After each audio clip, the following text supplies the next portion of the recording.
Hey, Granny Gear here for Old Guy in a Bike. Well, 2025 is just about upon us, and Christmas, well, it is just around the corner. I got some ideas about what I might want to have if I was looking for a 2025 gravel bike. And Santa, if you're listening, I got a list for you.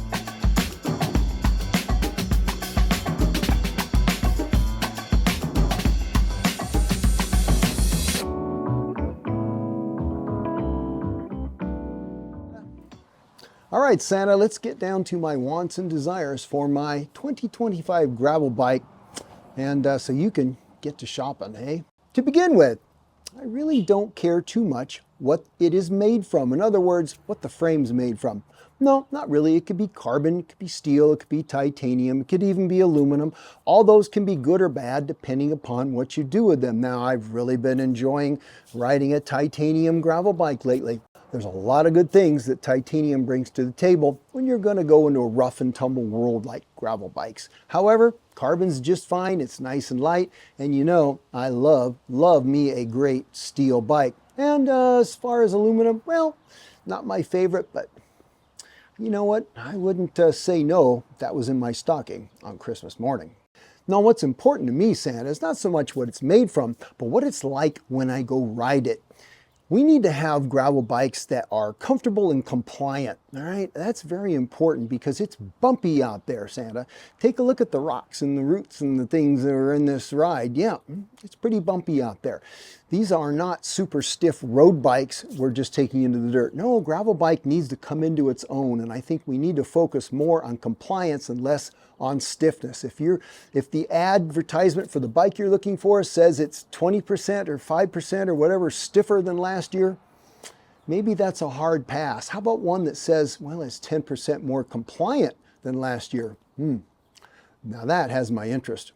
And as far as geometry and the handling, well, I think we need to get a little grace, don't we? Now, I love the progressive geometry of the Turner Cyclosis. He designed it, Santa, when he did push that front end out a little bit, gave me what they call a little more reach, and I use a shorter stem.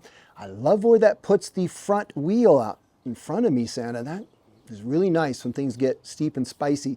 We're starting to see that. We're starting to see that in even what I would call Progressive Plus, right? Where it's a little more. Something like that Mondraker Arid, Santa. If you can get me one of those, that might be a lot of fun to ride for 2025. But you'll notice this type of geometry, I think, was going to win out for gravel bikes. The idea of having the same top tube length as a road bike with just a longer stem, these aren't road bikes.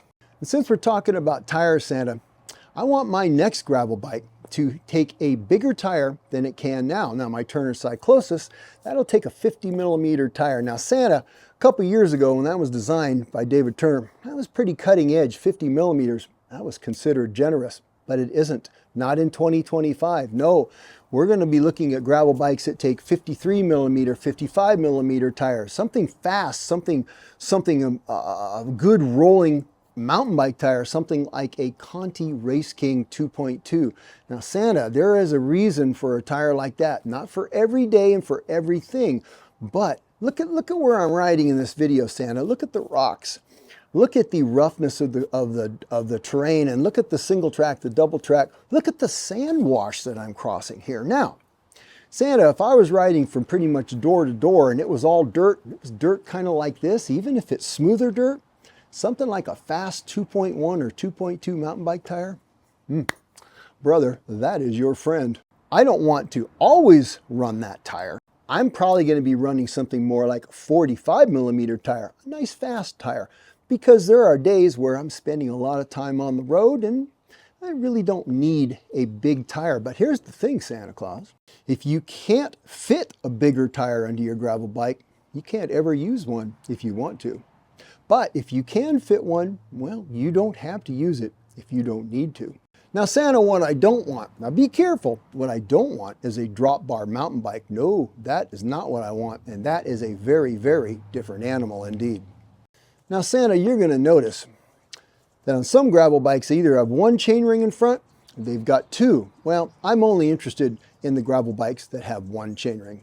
I really have no need of having a second one. And Santa, I've come to that conclusion after 1 full year or more of running a gravel bike that only has what they call one by. Now you mix that with a big old set of gears in the back like I do, and they call that a mullet. Kind of a funny name, huh? Frankly, that's all I have needed for all of my needs. Now, my needs may not be your needs, but quite frankly, Santa, you're going to find it harder and harder and harder to shop for a 2x gravel bike from 2025 on, because 1x, it really is the future of gravel bikes. And while we're talking about shifting stuff, you know, Santa, some of the shifting parts, well, they actually use little motors and batteries and little switches to make the gears move instead of cables and housings. Well, I'm in for that, Santa. I really have very little interest in going backwards in technology to cables and housings. Just keep that in mind. Now, Santa, you're going to notice there's a few things that are not on my list. For instance, aerodynamics. You've probably heard, Santa, I'm sure you have, that aero is everything, but you know better. I mean, after all, how aerodynamic is a reindeer? All those antlers and stuff can't be good. And your sleigh, Santa, look how wide that is. Look at the frontal area. What's your CDA on that? Not very good, I'm sure. And you got the big beard. Of course, you've heard that hair is slow. The big bag of toys, aerodynamic nightmare. And yet you get pretty much all around the world in one night. So obviously Aero is not everything for you. And you know what? It's not everything for me either. Secondly, I didn't really mention lightweight. No, you know, I don't want a really heavy bike, Santa. I mean, after all, making it easy on you, you got to haul that thing around over to my house. So, you know, however, if I chose a steel frame or a tie frame and it ends up being a couple pounds heavier, it's about the ride, Santa. It's really not about the weight. And honestly, that extra couple of pounds, I'm really never going to notice it. You know, Santa, I have never yet lost a race to the top of a hill because my bike wasn't light enough. I've lost those races because I couldn't pedal hard enough. All right, Santa Claus, that's my list. I hope you're checking it twice, see if I'm naughty or nice. I've probably been a little bit of both. You got your work cut out for you. But I think, you know, I think if you look around, you're going to see something out there that is going to be just right for me. And I've saved a nice big spot under the Christmas tree just for a gravel bike size package. All right, that's it for now. Santa, you get to work. And you guys, well, you have a great week and or weekend. And as always, go ride your bikes.